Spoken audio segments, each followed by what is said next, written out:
Okey, Assalamualaikum dan selamat sejahtera. So hari ini cikgu nak kongsikan cara untuk menjawab soalan esei. Okey, ini adalah soalan nombor 12, soalan percubaan 2019 untuk SBP ya, Sekolah Berasrama Penuh. Okey, tahun lepas punyalah. Okey, so soalan A kita tengok. Berikan dua contoh bahan radioaktif dan kegunaannya dalam bidang perubatan. Okey, so dekat sini dia nak bidang perubatan. Okey, dalam bidang perubatan. Jadi, dan poin yang pertama kamu kena tengok kat sini dia nak bahan radioaktif ya. So, bahan mesti guna nama. Ini sebenarnya soalan ni adalah sama dengan soalan nombor 8 SPM sebenar tahun 2018. So dia nak bahan radioaktif juga, kegunaan dia dalam bidang perubatan juga. Okey, soalan dia sama.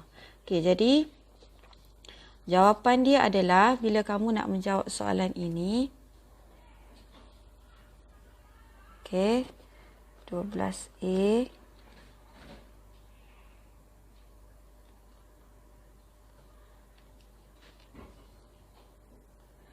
Okey, yang pertama sekali kita tengok bahan dia. Contohnya macam kobalt 60. Kobalt 60.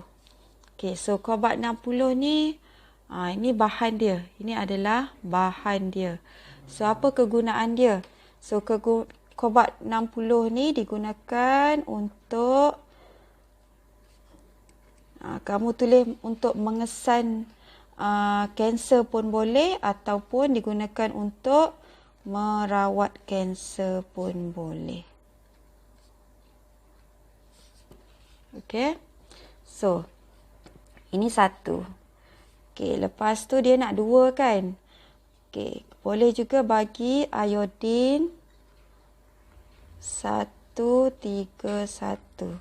Okey, ingat jangan tulis nama bahan saja, mesti ada sebab ini adalah bahan radioaktif. Bahan radioaktif dia ada belakang dia ni. Ini kita panggil radioisotop ya, nombor nukleon. Nombor nukleon untuk radioisotop. Okey, so kena tulis iodin apa, jangan tulis iodin saja. So iodin 131 digunakan untuk untuk mengesan dan juga merawat. Mengesan atau merawat. Mengesan pun boleh, merawat pun boleh.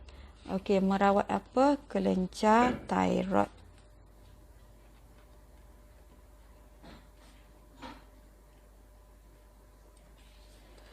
Okey, kemudian walaupun dia nak dua, okey cikgu akan bagi lebih kat sini lah. Ini macam contoh apa ni untuk sebab dia sama macam soalan nombor 8 tahun 2018 SPM sebenar. Okey, jadi antara contoh lain yang kamu boleh bagi adalah natrium 24. Natrium 24 digunakan untuk memeriksa pembekuan darah.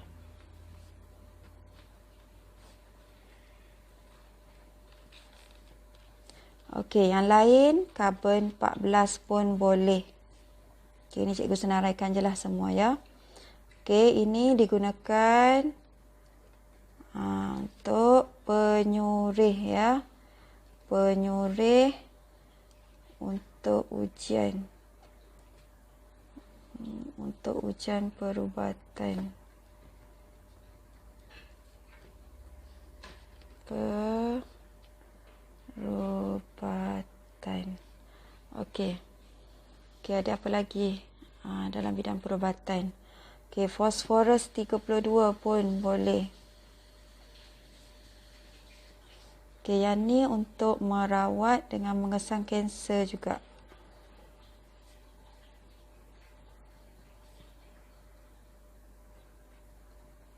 Merawat dengan mengesan kanser juga. Okey, selain daripada tu, ferrum 59 untuk kajian peredaran darah. Sebab ni soalan dia sama macam soalan nombor 8. Saya tak ingatlah soalan nombor 8 tu yang last sekali rasanya macam D. Saya lupa soalan tu. Tapi soalan nombor 8 SPM 2018 ditanya bahan radioaktif yang digunakan untuk dalam bidang perubatan. So inilah. Okey, ini adalah contoh bahan dan juga kegunaan dia untuk bidang perubatan. Okey, kita tengok soalan yang B pula. Soalan B dia bagi sinaran radioaktif boleh mengakibatkan tumor, kanser dan mutasi. So, bila soalan kata mengakibatkan, ini adalah masalah dia. Okey, sebagai pegawai kesihatan dan keselamatan pekerja, terangkan bagaimana anda dapat memastikan pekerja anda tidak terdedah. Dia tidak terdedah kepada sinaran radioaktif. So, apa punca dia adalah pendedahan kepada sinaran radioaktif. So, masalah dia adalah penyakit ke atas ni. Punca dia adalah sinaran radioaktif. Okey, jadi kita tengok pada soalan dia, dia nak mengenal pasti masalah. Okey, minta maaf ya, tak muat. Okey, jadi kita ni.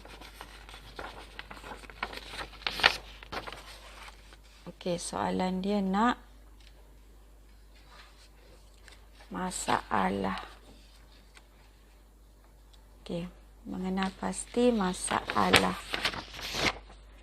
Jadi, bila nak jawab soalan masalah, masalah dia tadi itulah ya. Okey, kita tulis dulu B. So, masalah dia ni ya. Boleh ambil ayat atas ni semua. Sinaran radioaktif. Boleh ambil je daripada soalan. Sinaran radioaktif. So, jawapan memang dah ada dalam soalan ya. Masukkan sahaja. Okey.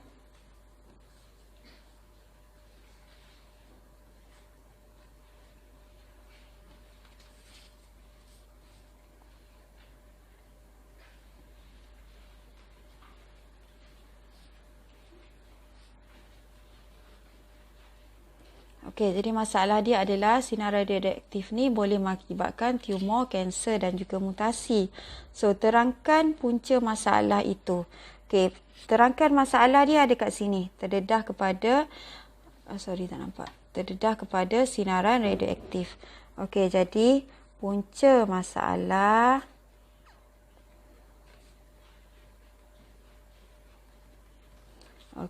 pendedahan kepada bahan pendedahan kepada sinaran ya. Bahan pula dah. Pendedahan kepada sinaran radioaktif. Okey. So, soalan dia yang last, yang ketiga, terangkan dua kaedah. Terangkan, maksudnya mesti ada penerangan. Kaedah tu berserta dengan penerangan. So, apa kaedah yang kita nak gunakan untuk memastikan yang pegawai kesihatan ni, nak memastikan yang pekerja dia selamat lah. Okay, tidak terdedah kepada sinaran radioaktif. Okay, jadi kita boleh tuliskan kaedah dia. Dia nak dua kaedah. Okey, tapi kalau nak bagi lebih pun boleh. Okey, so kaedah dia yang pertama. Kaedah tulis macam tu ya. Kaedah tulis nombor 1. Apa kaedah dia yang kita nak gunakan? Okey, so kita tahu kan sinaran radioaktif yang paling bahaya adalah sinaran gamma. So, sinaran gamma dia kita kena simpan dalam bekas plumben. Jadi, kaedah dia adalah simpan dalam bekas. Sebelum tu saya lupa nak bagi tahu. Okey, kalau untuk kaedah ni sebenarnya ada keluar soalan nombor 7 tahun 2019. Soalan tanya kaedah macam mana berkaitan dengan cara nak simpan radioaktif ni juga. Lebih kurang sama, lebih kurang. Soalan dia lebih kurang sama ya. Soalan nombor 7 tahun 2019. Okey, jadi simpan dalam bekas plumben. ataupun kita boleh simpan dalam konkrit pun boleh sebenarnya. Okey, kena terangkan terangkan kenapa kita nak simpan dalam bekas plumbum. Untuk menghalang apa? Menghalang sinaran gamma. Okey, gamma. Sinaran gamma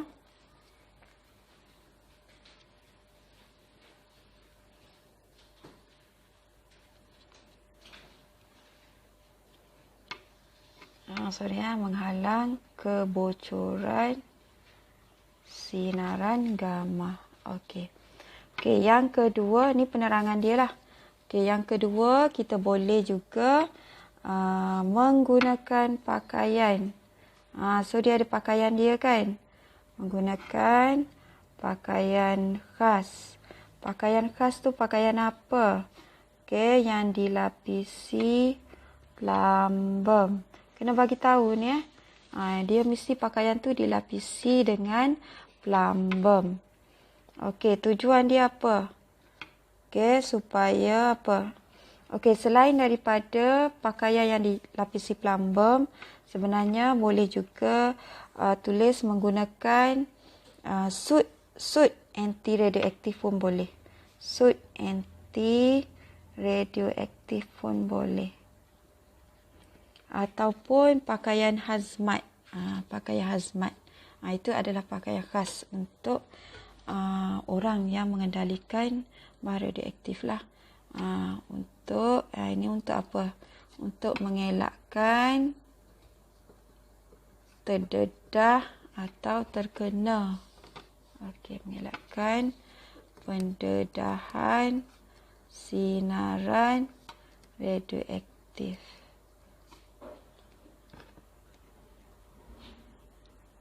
Radioaktif.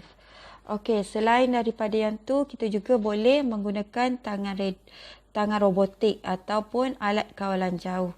Yang ni pun sama ya. Untuk mengelakkan pendedahan kepada sinaran radioaktif juga. Okey, ataupun memakai lencana filem ataupun fotografi ataupun dosimeter. Ini adalah untuk mengukur dosimeter adalah untuk mengukur apa? Mengukur tahap ataupun aras sinaran radioaktif tu kan. Ataupun dia adalah untuk mengesan pendedahan kepada sinaran radioaktif. Okey, cikgu tulis lah ya. Okey, soalan nombor kaedah yang 3. Dia nak 2 je, okey, tapi tak ada salah. Tak ada masalah untuk bagi lebih. Okey, jadi yang ketiga adalah menggunakan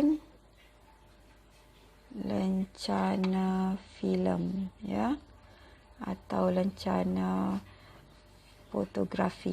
Lencana filem atau fotografi ataupun dosimeter. Dosimeter pun boleh. Dosimeter. Ini adalah untuk mengesan lencana ni adalah untuk mengesan pendedahan kepada sinaran radioaktif.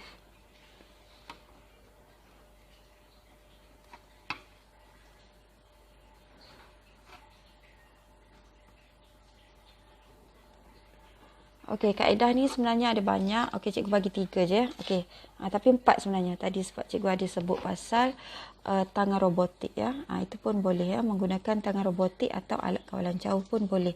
Itu penerangan dia tu sama dengan pakaian khas tadi lah untuk mengelakkan pendedahan kepada sinaran radioaktif. Okey, so itu sahaja perkongsian untuk cikgu. Okey, satu soalan esei. Okey, Assalamualaikum.